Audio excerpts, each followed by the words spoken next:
ఉత్తరప్రదేశ్లో సమాజ్వాదీ పార్టీకి చెందిన ఓ నాయకుడు 15 ఏళ్ల మైనర్ బాలికపై అత్యాచార యత్నానికి ప్రయత్నించాడు. ఈ ఘటనలో నిందితుడిని తాజాగా పోలీసులు అరెస్ట్ చేశారు.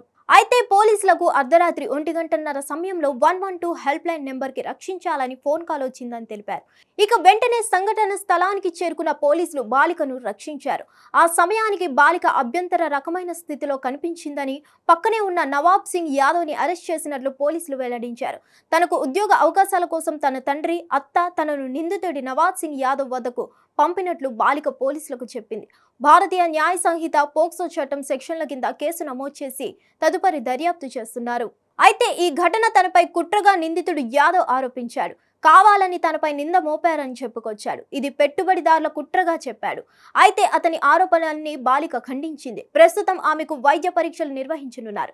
సమాజ్వాదీ పార్టీ నేతకు 14 రోజుల జ్యుడిషియల్ కస్టడీ విధించారు. నవాజ్ సింగ్ యాదవ్ వార్త రాగానే అతడిని సమాజ్వాదీ పార్టీ దూరం పెట్టింది. తమ పార్టీ సభ్యుడు కాదని చెప్పింది. పార్టీ వ్యతిరేక కార్యకలాపాలకు పాల్పడినందుకు కొన్ని సంవత్సరాలుగా మాతో సంబంధం లేదని చెప్పింది. ఇంకోవైపు సమాజ్వాదీ పార్టీపై బీజేపీ ఫైర్ అయింది. ఇక నవాబ్ సింగ్ పై Kannauj city police station, Tirwa police station లో మొత్తం 16 కేసులు నమోదయ్యాయి.